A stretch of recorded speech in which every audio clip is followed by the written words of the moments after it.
نماز عیدین، ایک سال میں 2 عیدیں آتی ہیں، عید الفطر اور عید الاضحیٰ۔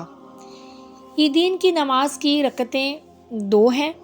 عیدین کی نماز واجب ہے، سب پر نہیں بلکہ انہی پر جن پر جمعہ فرض ہے، اور اس کی ادا کی وہی شرطیں ہیں جو کہ جمعہ کی نماز کے لیے ہیں۔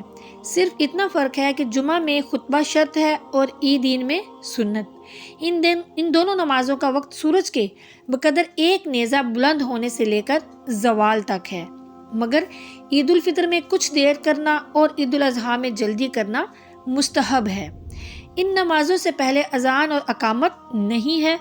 ان دونوں نمازوں کے ادا کرنے کا طریقہ الگ ہے۔ نماز عیدین کا طریقہ: پہلے نیت کریں 2 رکعت عید الفطر یا عید الاضحیٰ واجب مع زائد 6 تکبیروں کے، پھر تکبیر کہہ کر ہاتھ باندھ لیں اور ثنا پڑھیں۔ اس کے بعد امام زور سے اور مقتدی آہستہ سے اتنی آواز سے کہ خود سنی جا سکے تکبیریں کہیں۔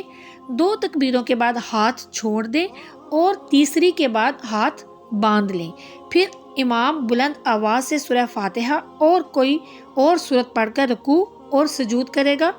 دوسری رکعت میں فاتحہ یعنی سورہ فاتحہ اور قرات کے بعد رکوع میں جانے سے پہلے امام اور مقتدی ہاتھ اٹھا کر 3 تکبیریں کہہ کر ہاتھ چھوڑ دیں گے، اور چوتھی تکبیر کہتے وقت ہاتھ کانوں تک نہ اٹھائیں بلکہ رکوع میں چلے جائیں، اور قاعدے کے مطابق جو باقی نماز ہے اس کو پورا کر لیا جائے۔ تو یہ ہے نماز عیدین ادا کرنے کا طریقہ۔